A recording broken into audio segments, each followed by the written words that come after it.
UPI का पूरा नाम है यूनिफाइड पेमेंट इंटरफेस। यह एक ऐसा तरीका है जिसकी मदद से आप कहीं पे भी किसी भी वक्त अपने बैंक अकाउंट से किसी को भी पैसे भेज सकते हैं, अपने दोस्त के अकाउंट में या रिश्तेदारों के अकाउंट में।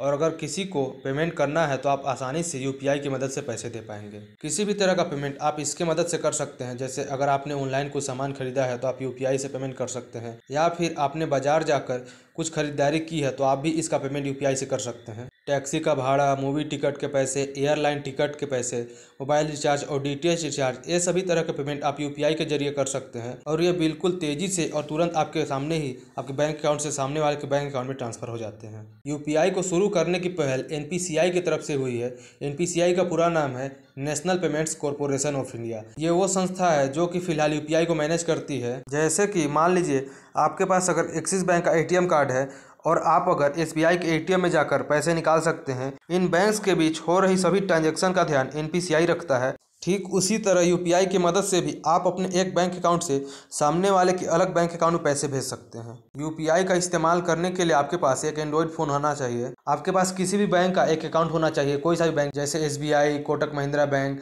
एचडीएफसी बैंक, आईसीआईसीआई बैंक, किसी भी बैंक का आपके पास एक अकाउंट होना चाहिए। और उस अकाउंट से आपका मोबाइल नंबर लिंक होना चाहिए और आपके पास उस अकाउंट का एक एटीएम कार्ड होना चाहिए। अगर आपके पास ये सारी डिटेल्स हैं तो आप आराम से यूपीआई का यूज़ करके आप किसी को भी पैसे भेज सकते हैं। आपको सबसे पहले कोई सा भी यूपीआई ऐप्स जैसे फ़ोनपे, गूगल पे, पेटीएम, आपको इन सबको पहले डाउनलोड करना होता है। उसके बाद आपको इसमें अपना बैंक अकाउंट लिंक करना होता है। आपका यूपीआई में अकाउंट बन जाने के बाद आसानी से पैसे भेज भी सकते हैं और किसी से पैसे ले भी सकते हैं। यूपीआई आईएमपीएस यानी कि इमीडिएट पेमेंट सर्विस सिस्टम पर आधारित है। ये सर्विस हर वक्त हर दिन इस्तेमाल किए जा सकते हैं, छुट्टियों के दिन भी, और इस सिस्टम पर यूपीआई भी काम करता है। लेकिन सवाल यह उठता है कि अगर यूपीआई और बाकी सभी तरह के नेट बैंकिंग ऐप्स एक ही सिस्टम पर आधारित होकर काम करते हैं तो फिर इनके बीच अलग क्या है। मान लीजिए कि आपको अपने दोस्त या रिश्तेदार को पैसों की सख्त ज़रूरत है और आपको जल्द से जल्द उन्हें पैसे भेजने हैं, तो आप पहले ऐप्स में क्या करते थे, आप उस ऐप्स को खोलकर लॉगिन करते हैं। फिर आपको जिस व्यक्ति को पैसे भेजने हैं उसे ऐड करना होता है।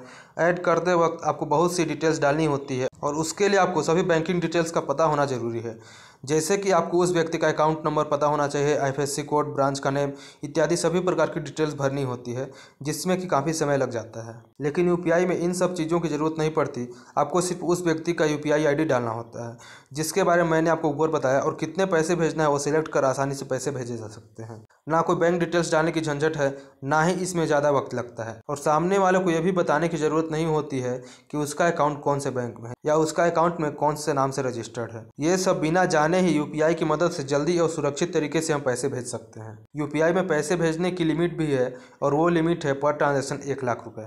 इस वीडियो में हमने आपको यूपीआई से जुड़ी सारी जानकारी दी है।